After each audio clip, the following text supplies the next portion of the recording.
Assalamualaikum warahmatullahi wabarakatuh. Kami dari kelompok 3 Public Speaking yang beranggotakan saya sendiri sebagai moderator, Nabila Ismi, BP 2010811006. Ada Ranti Sepcis Putri, BP 2010813022. Ada Hana Pamela, BP 2010811004. Ada Nola Yuli Harti, BP 2010811002. Dan ada Muhammad Fadil Walfitra, BP 2010813024. Di sini saya akan menjelaskan sedikit tentang analisis audiens. Apa itu analisis audiens? Analisis audiens adalah mengumpulkan informasi-informasi tentang orang-orang yang akan menjadi audiens kita, sehingga kita dapat memahami apa yang mereka butuhkan dan apa yang mereka inginkan. Kenapa sih harus analisis audiens dulu sebelum melakukan public speaking? Kenapa nggak langsung ngomong aja? Nah, ketika kita melakukan analisis audiens terlebih dahulu sebelum melakukan public speaking, maka itu akan sangat mempengaruhi seberapa besar keinginan audiens untuk mendengarkan apa yang akan kita bicarakan. Dalam melakukan analisis audiens, ada beberapa aspek yang perlu diperhatikan. Yang pertama ada profil demografis audiens yang akan dijelaskan oleh Saudari Ranti Sepcis Putri. Baiklah, saya Ranti Sepcis Putri, BP 2010813022 akan melakukan analisis audiens dengan aspek demografis. Tujuan dilakukannya analisis demografis adalah untuk dapat mengetahui siapa yang akan menjadi audiens kita dan bagaimana latar belakang mereka. Biasanya, hal-hal yang berkaitan dengan analisis audiens demografis adalah yang pertama umur, latar belakang pendidikan, latar belakang pekerjaan, latar belakang agama, latar belakang ras, suku, dan lain halnya. Contoh, saya sebagai pemateri akan menyampaikan ceramah agama dalam suatu acara forum Anisa. Assalamualaikum warahmatullahi wabarakatuh. Alhamdulillahilladzi arsala rasulahu bil huda wa dinil haq liwazirahu ala dini kulli walau karihal musyrikun walau karihal munafikun. Asyhadu alla ilaha illallah wa asyhadu anna Muhammadan abduhu wa rasuluh la nabiyya ba'da amma ba'du. Puji syukur marilah kita ucapkan kepada Allah Subhanahu wa taala yang telah melimpahkan rahmat dan nikmatnya kepada kita bersama sehingga kita dapat berkumpul pada acara siang hari ini. Salawat beriringan salam tidak lupa pula kita hadiahkan buat pucuk junjungan umat Islam sedunia, yakninya Nabi besar kita Muhammad sallallahu alaihi wasallam. Allahumma sholli ala Muhammad wa ala ali Muhammad. Baiklah, untuk mempersingkat waktu, kita akan masuk kepada materi kita pada siang hari ini yang berjudul Remaja dalam Menjauhi Pergaulan Bebas. Pada zaman sekarang ini, maksiat telah terbuka lebar. Saking lebarnya dapat menampung seluruh penduduk di bumi ini. Banyak wanita pada saat sekarang ini tergoda oleh setan sehingga dengan mudah ia menghumbar aurat mereka. Pergaulan bebas yang terjadi pada saat sekarang ini dalam lingkungan remaja, yaitu karena tidak mendapatkan arahan yang sesungguhnya. Bahkan seks bebas pada zaman sekarang ini dianggap suatu hal yang biasa. Sehingga sudah dipastikan ini adalah suatu bencana besar dalam negeri ini apabila tidak terus membaik. Maka dari itu, kita sebagai remaja harus dapat menjauhkan perbuatan tersebut. Salah satunya yaitu dengan menjauhi perbuatan seperti pergaulan bebas, berjabat tangan dengan orang yang bukan muhrim, pacaran, dan lain halnya yang bertentangan dengan agama Islam. Islam merupakan agama yang sempurna. Etika pergaulan diatur dengan norma yang indah. Sehingga siapa yang dapat menjalankan sesuai dengan ajaran Islam dan norma tersebut, maka insya Allah akan tercipta kehidupan yang bermartabat. Oleh karena itu, kita sebagai remaja harus berhati-hati terhadap perbuatan saat sekarang ini.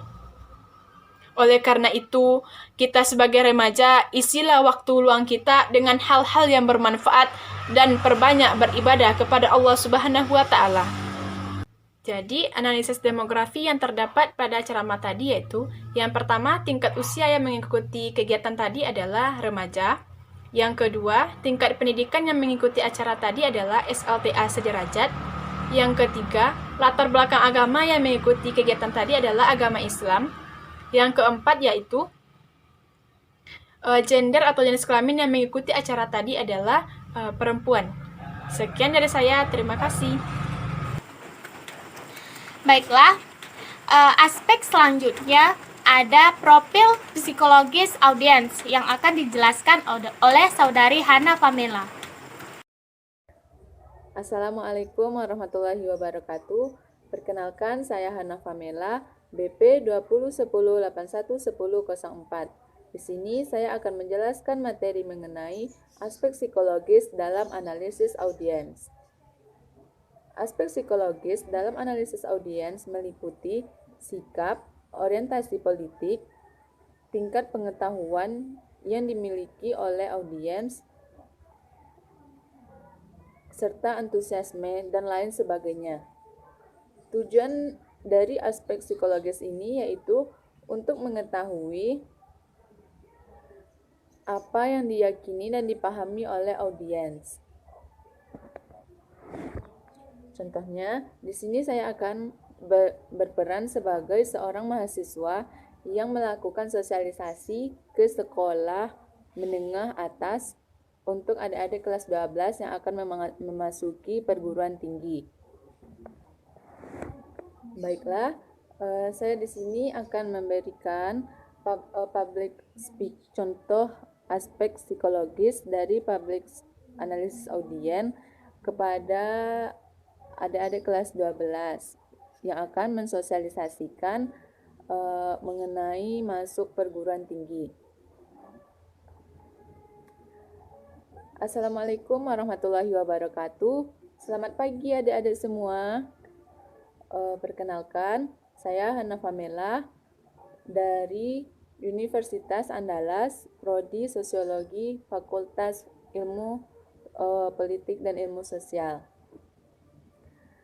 Di sini apakah adik-adik semua telah mengisi PDSS untuk mengikuti SNMPTN?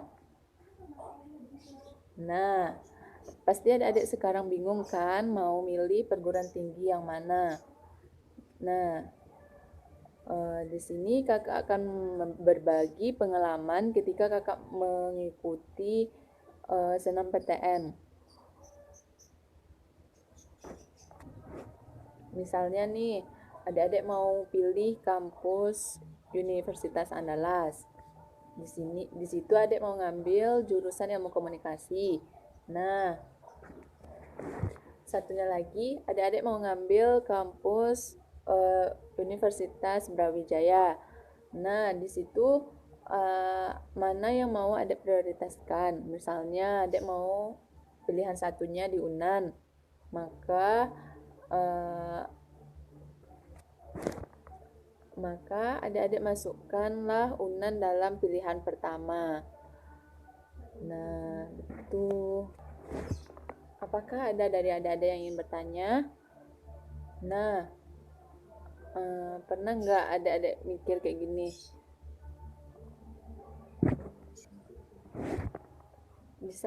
Di saat adik-adik mengisi SNMPTN nantinya, maka ada beberapa hal yang harus adik lakukan.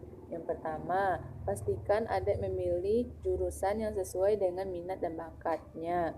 Yang kedua, pilihlah kampus yang memiliki prestasi yang baik di akademik maupun non akademik.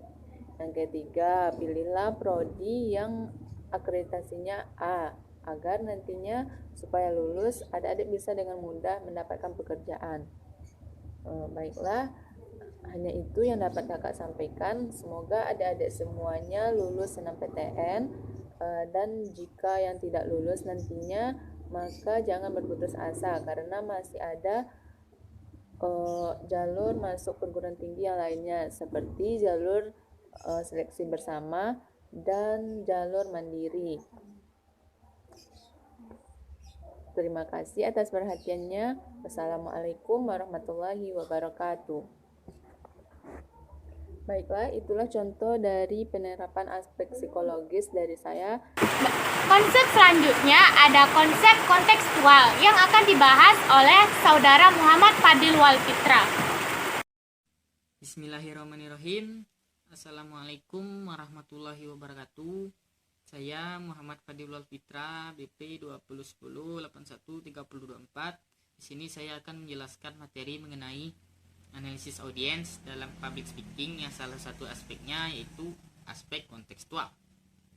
Aspek kontekstual lebih sering dikenal dengan analisis situasi yang tujuannya untuk mengetahui bagaimana suatu situasi dan keadaan yang akan kita hadapi nantinya di suatu acara tersebut, seperti bagaimana kondisi suatu ruangan, di mana lokasi suatu acara, kapan waktunya, peralatan apa yang kita gunakan, serta berapa lama waktu yang kita butuhkan untuk menyampaikan pesan yang akan kita sampaikan nantinya. Baiklah, di sini saya akan memberikan contoh suatu acara di sebuah pedesaan. Nah, kita sebagai pembicara sebaiknya mengetahui bagaimana sih pola audiens yang akan kita hadapi, seperti mengetahui sifatnya, pola, karakteristik, dan hal yang disukai audiens tersebut. Nah, yang seperti contohnya, kita tidak memakai pakaian yang terlalu mewah karena masyarakat pedesaan cenderung hidup dalam kesederhanaan, dan kita juga harus dapat berbicara dengan baik dan sopan. Nah, melalui hal-hal tersebut, komunikasi dan interaksi antara pembicara dan audiens dapat terjalin dengan baik dan pesan yang kita sampaikan dapat dipahami dengan jelas oleh audiens. Sekian dari saya, terima kasih.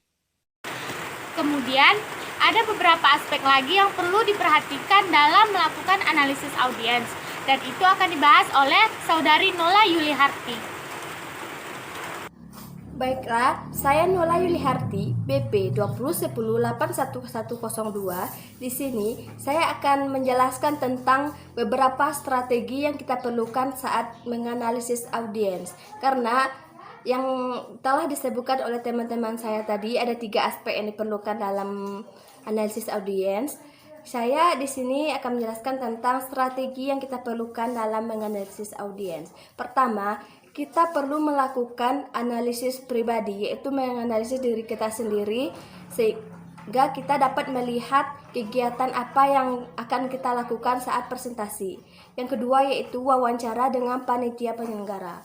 Saat kita melakukan presentasi, kita perlu wawancara dahulu dengan panitia penyelenggara. Yang ketiga itu wawancara dengan audiens. Wawancara dengan audiens ini berperlu untuk kita mengetahui situasi dan menggali informasi dari diri audiens tersendiri. Yang keempat itu pengamatan saat presentasi. Saat presentasi kita perlu melakukan beberapa pengamatan agar apa yang kita sampaikan itu dapat dipahami oleh para audiens. Dari kesimpulannya, ada 3 aspek yang dibutuhkan saat menganalisis audiens. Pertama yaitu aspek demografis yang berguna untuk mengetahui siapa yang kita ajak bicara. Yang kedua yaitu aspek psikologis yang berguna untuk apa yang kita pahami, apa yang dipahami oleh audiens selama kita presentasi. Yang ketiga yaitu aspek kontekstual yang berguna untuk memahami situasi yang sedang dihadapi sehingga kita bisa mengkondisikan presentasi kita dengan situasi yang telah terjadi. Dengan demikian, kita akan lebih tahu bagaimana menentukan pendekatan presentasi yang kita sampaikan sesuai dengan karakteristik dan kebutuhan para audiens. Terima kasih.